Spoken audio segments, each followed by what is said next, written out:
So with eukaryotic cells, one of the main obvious features of the eukaryotic cell is that it has a nucleus.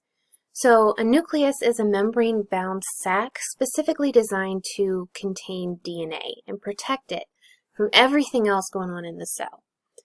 Okay, so in this case, it's this nice blue dot. Okay, it's relatively large compared to the rest of the cell and the rest of the organelles.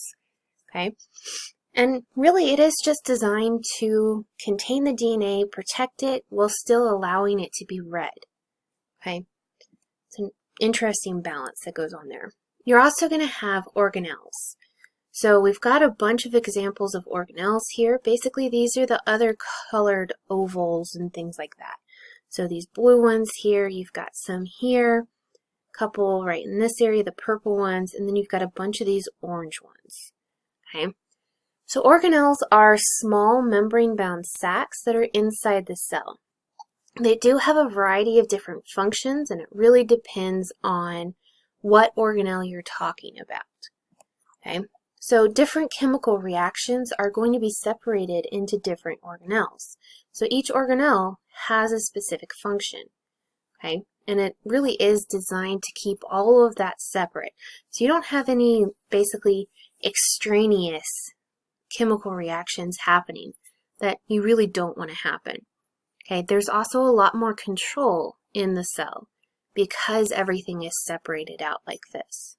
Okay, now with a prokaryotic cell, you don't have any of those membrane-bound organelles. The only membrane you have is the cell membrane. So you're not going to have a nucleus, so the DNA is just kind of chilling out there in the rest of the cell with everything else.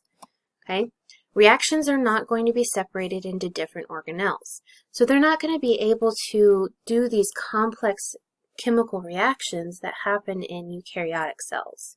Okay, they simply can't get everything where it needs to be at once. And then if you have a bunch of these different reactants inside the cell, you can also get a bunch of reactions that you don't want happening going on.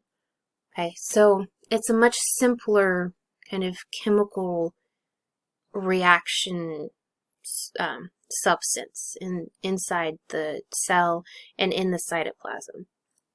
Okay, so all of these reactions take place in the cytoplasm. All right, so that's it for this section.